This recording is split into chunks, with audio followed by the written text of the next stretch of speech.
Senhoras e senhores, um bom dia. Quero, inicialmente, em nome da deputada Luiziane Lins, presidente da Comissão de Direitos Humanos e Minorias e de Igualdade Racial da Câmara dos Deputados, cumprimentar a todos os parlamentares aqui presentes e aqueles que aqui não estão, mas que, indubitavelmente, são nossos aliados, nossas aliadas na luta pelos direitos humanos. Em nome de Nilmário Miranda, tenho a honra de ter ao lado, na condução das questões relacionadas à memória, verdade, defesa da democracia, no Ministério dos Direitos Humanos e da Cidadania. Cumprimento a todos os trabalhadores, todas as trabalhadoras do Ministério dos Direitos Humanos e da Cidadania.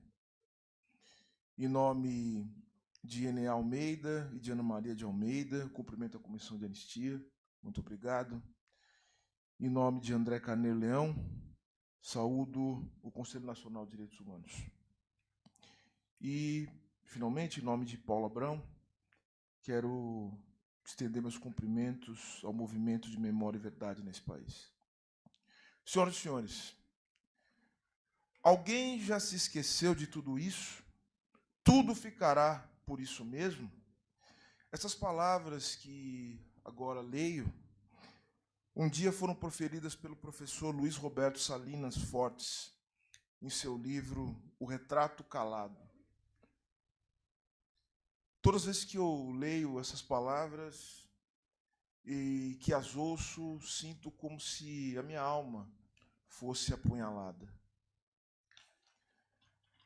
Em primeiro lugar, pelos horrores ali narrados sobre os crimes praticados pela ditadura civil-militar brasileira. Em segundo lugar, porque aos dias em que a dúvida ecoa e me vejo também a perguntar, tudo ficará por isso mesmo? Houve um tempo que talvez pensássemos que a história caminhava em direção determinada. E há aqueles de nós cuja fé responde de antemão às dúvidas mais profundas da alma. Mas quem poderia prever como nossas histórias serão contadas? Se não nos é dado, contudo, de onde adivinhar o futuro, nunca nos foi permitido ou mesmo pensado outro caminho que não o da luta. Lutar desde que somos marcados com os ferros da injustiça. Lutar desde que o sentimento de dignidade nos acordou para um mundo que não é como deveria ser. Lutar desde que sabemos que um outro mundo é não apenas possível, como também é necessário. Lutar, companheiros e companheiras, até que se fechem para sempre os nossos olhos nessa terra. E houve aqueles que lutaram antes de nós, que sonharam antes de nós, aqueles que conhecemos e com quem nós, como crianças em ombros de gigantes, aprendemos a ver o mundo, com brilho nos olhos, com dignidade, com a certeza de que havia caminhos generosos ainda por ser trilhados.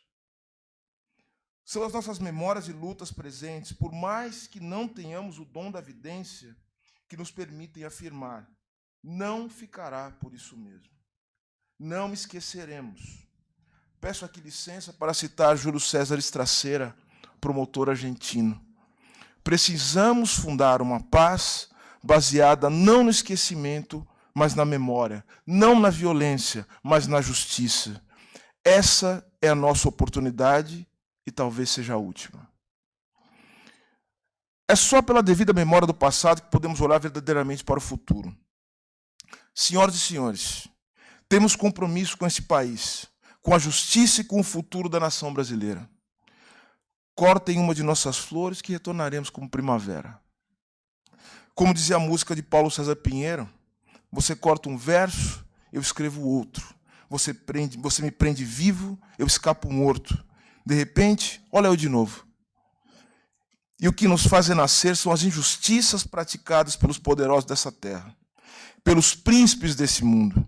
São também os nossos sonhos e a certeza de que há lutas que valem a pena serem lutadas.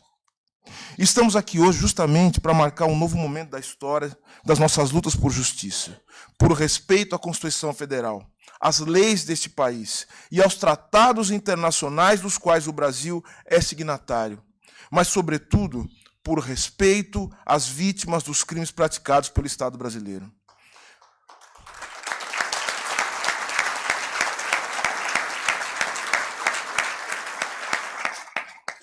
E é por isso, senhoras e senhores, que estamos em processo de recriação da Comissão de Mortos Desaparecidos.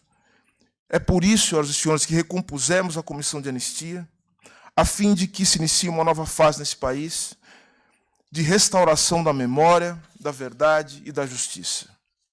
Este reinício tem no dia hoje um marco nessa primeira sessão plenária e emblemática. Tudo isso ocorre não por voluntarismos, que isso fique claro. Isso ocorre em decorrência, como já disse, da luta de décadas histórica de familiares, de sobreviventes, de anistiadas, anistiados, anistiandas e anistiandos, de militantes, de defensores de direitos humanos. Aos que veem nessas iniciativas revanchismos ou mesmo tentativas de dividir a nação brasileira, eu diria que é justamente o contrário. Nenhuma nação se ergueu ou se manteve coesa sem olhar para suas fraturas e repará-las. Aliás, não existe nação sem fraturas, não existe nação sem conflito. Assumir a responsabilidade pelas estruturas de dor e violência e curar as feridas deixadas são, na verdade, condições para um Brasil que se quer unido, justo e soberano. Como dizem em livro recente Edson Telles e Renan Quinalha, uma sociedade incapaz de reconhecer as fraturas que a constituíram só poderia assumir a forma de um Estado que não repara, não lembra e não julga violações de direitos. Não há, por mais que se tente, condições de dissociar a longa noite, que durou 21 anos, do período ditatorial, das práticas de violência institucionais e não institucionais, das mais variadas que vivemos no período democrático, como as cifras inaceitáveis de letalidade policial, as múltiplas denúncias de tortura e os casos horrendos de desaparecimento forçado que destroem famílias brasileiras. Senhoras e senhores, quando muitos de nós comemoravam a redemocratização, nas periferias de São Paulo, vozes ecoavam para dizer que a democracia lá não havia chegado. Isso está no rap nacional.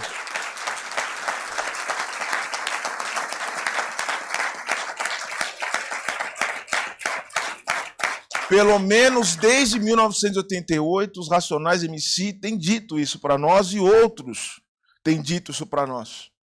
A redemocratização não alcançou parcelas expressivas da população brasileira. Os trabalhadores e trabalhadoras que moram nas periferias, nas favelas, negros e negras, os povos indígenas, e não nos enganemos, tudo isso tem uma ligação direta com os fatos ocorridos no período ditatorial e do qual nós ainda não demos uma resposta efetiva. E se ainda houvesse dúvidas da importância de se promover a memória, a verdade e a justiça como políticas públicas de Estado, os atos golpistas de 8 de janeiro contra os poderes constituídos foram mais uma prova cabal de que o esquecimento e o silenciamento cobram um preço altíssimo de cada um de nós. O que temos hoje, senhoras e senhores, é uma parte não desconsiderável da população brasileira condenada ao que nós poderíamos chamar de uma infantilidade política, esperando sempre que um ente pretensamente superior ou externo aos poderes constituídos resolva, entre muitas aspas, as nossas diferenças políticas. Essa neurose coletiva, essa busca de um pai imaginário que os autores da Escola de Frankfurt tanto disseram, fazendo alusão ao período nazifascista, estranha qualquer nação que se pretenda, é estranha qualquer nação que se pretenda madura e democrática. É fruto não apenas de um golpe que um dia transformou a fantasia de alguns no pesadelo de muitos, como também de um esquecimento das graves consequências econômicas, sociais, humanas e morais deste tenebroso período de nossa história. Senhoras e senhores, os golpes, as fraturas, os traumas que nos constituíram faz com que nós tenhamos que viver praticamente um golpe a cada dia. Os ditadores legaram-nos um país em frangalhos, marcado pela hiperinflação, pelo desemprego, pela miséria, pelo analfabetismo. O período da ditadura militar foi um período de degradação da economia brasileira. Foi um golpe contra a democracia também, mas foi um golpe também contra a soberania nacional, contra o desenvolvimento brasileiro. Foi um golpe contra a possibilidade do Brasil ser um país que pudesse, a partir dos seus esforços, a partir de um projeto, caminhar para superar as suas desigualdades econômicas. Foi um golpe que colocou o Brasil de joelhos perante nações estrangeiras. E essas mazelas, que só parcialmente lograram ser superadas por meio de políticas públicas universais, legadas pela Constituição de 88 e pela luta dos verdadeiros nacionalistas, exilados e silenciados pelos ditadores. As fantasias de que era melhor naquele período, afinal, não passam disso, fantasias. São facilmente derrotadas pelas evidências. A falta da memória, da verdade e da justiça, como políticas de Estado, contudo, não só permitem a reprodução dessas ilusões, dessas fantasias, desses delírios autoritários, como também uma nostalgia golpista, propagada por aparelhos de desinformação que precisam ser enfrentados pelo bem deste país. Do contrário, continuaremos a ver manifestações pedindo um novo AI-5, pedindo o fechamento do Congresso e a prisão de ministro do Supremo Tribunal Federal. Costumo dizer que a defesa, a proteção e a promoção dos direitos humanos requerem limites bem traçados, a compreensão do que faz parte do jogo democrático e daquilo que é inconcebível em qualquer lugar do mundo. As políticas de memória, verdade e justiça são, nesse sentido, princípios basilares da compreensão desses limites. É preciso dizer, contudo, que forças armadas nacionalistas, verdadeiramente nacionalistas, bem treinadas e parceiras do desenvolvimento nacional includente, são alicerce na história das nações que pretendam grandiosas. São peça fundamental para a garantia do interesse da integridade nacional. Tenho respeito e mesmo admiração pelos cidadãos e cidadãs que, ao vestirem a farda, juraram dar a vida pelo seu país. Rechaçar os crimes e as violações de direitos humanos ocorridos na ditadura civil-militar brasileira não significa, portanto, rechaçar as Forças Armadas, mas apontar para um período da história que todos, sem exceção, devem deixar para trás. E isso não se dará silenciando sobre esse período, mas conhecendo-o profundamente, para que não deixemos que se reproduza no presente, como hoje o faz por lamentáveis atos de violência e ameaça contra cidadãos e instituições democráticas. Retomemos, portanto, as reparações pecuniárias e simbólicas às vítimas do período autoritário. Retomemos, portanto, o esclarecimento dos fatos e as homenagens às vítimas e suas famílias. Retomemos e avancemos, portanto, no acesso às informações que ainda nos faltam. Retomemos a perspectiva da justiça, sem a qual não haverá superação possível. Há também que se ler em todo esse processo de retomada os sinais dos tempos e daquilo que aprendemos até aqui.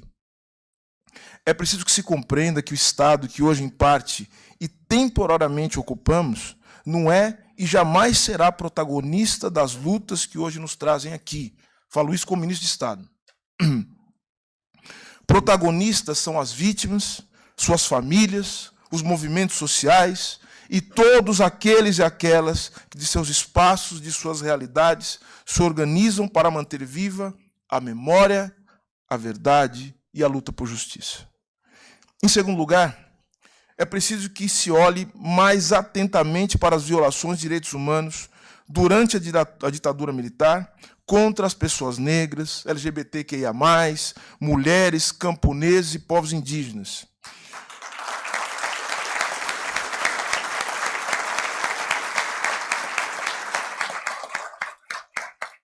E, no mesmo sentido, não é possível dissociar, como eu já disse aqui antes, o período autoritário e a reprodução de uma sociedade violenta e racista do legado do colonialismo, da escravidão, que só em parte superamos. Hoje há historiadores, historiadoras, que se debruçam a estudar como as práticas coloniais elas foram fundamentais na formação de tecnologias que foram depois utilizadas nos regimes nazistas e depois foram fundamentais também para que, a partir dos processos de segregação ocorridos no sul dos Estados Unidos, que são práticas coloniais, fosse possível construir dentro da Europa aquilo que a Aimé Césaire já disse, né? Ou seja, a Europa é indefensável e, portanto, o que aconteceu no período nazista é a replicação das práticas coloniais em território europeu.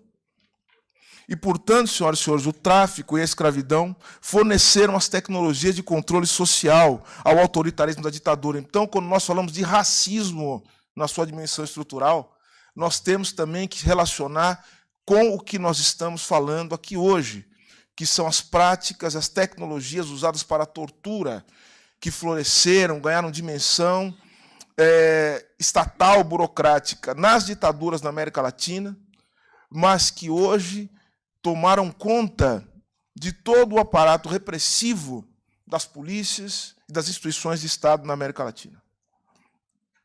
Por isso, o governo do presidente Lula criou, no Ministério dos Direitos Humanos e da Cidadania, uma inédita coordenação de memória e verdade sobre a escravidão e o tráfico transatlântico, que visa ao reconhecimento dessa profunda ferida histórica que precisa ser encarada pelo povo brasileiro. E ela está sob a coordenação, sob a liderança também de Nilmário Miranda. Em terceiro lugar, não nos esqueçamos que as violações de direitos humanos vividas no período autoritário não dizem respeito apenas aos direitos civis e políticos, como nos mostram pesquisadores, pesquisas como a do professor Pedro Souza. A ditadura militar interrompeu um processo de redução nas desigualdades brasileiras, e só a seu fim pudemos discutir políticas como sistema de saúde e educação universais. Quantos brasileiros e brasileiras poderiam ter sido salvos da ignorância, de doenças e do abandono, não fossem as políticas excludentes da ditadura brasileira? Creio, companheiras e companheiras, que ler esses sinais, incorporar uma visão ampla das políticas de memória, verdade e justiça faça necessário, não apenas para uma melhor compreensão do que são essas políticas, como também para reconectar nessas lutas as preocupações imediatas de milhões de trabalhadores e trabalhadoras, que foram levados a acreditar que o direito à memória nada tem a ver com seus sofrimentos cotidianos. As desigualdades, as violências de Estado, o machismo, o racismo, a homotransfobia, o número inaceitável de jovens pobres e negros assassinados hoje no Brasil são, repito, indissociáveis das formas pelas quais esse país foi construído e de como contamos essa história. Nosso sofrimento comum é também para o bem e para o mal, a nossa força. E para que ela cresça, essa história precisa ser recontada. Ser recontada para que as suas atrocidades não se repitam. Por isso, bradamos ao lado dos movimentos pelo fim da ditadura no país. Nunca mais, nunca mais.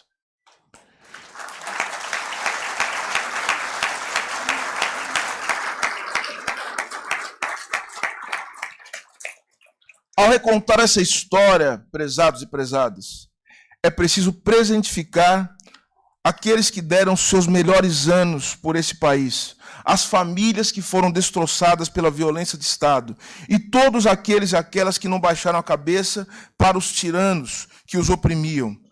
Amélia Telles, Rubens Paiva, Stuart Angel, Frei Tito de Alencar, Vladimir Herzog, João Pedro Teixeira, Marçal de Souza, Robson Silveira da Luz presente.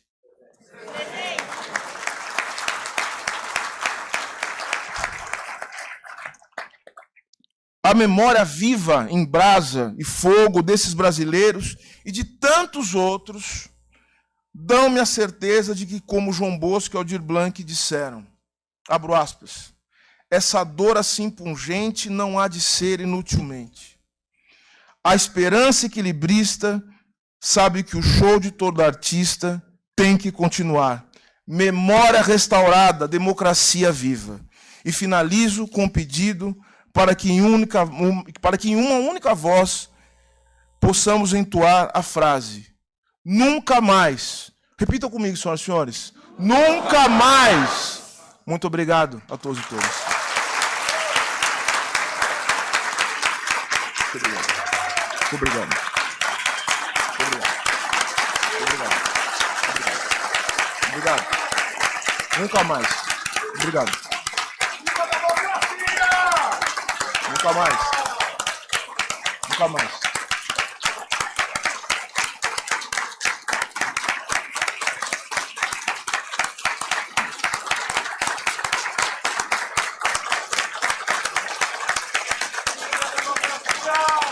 Viva!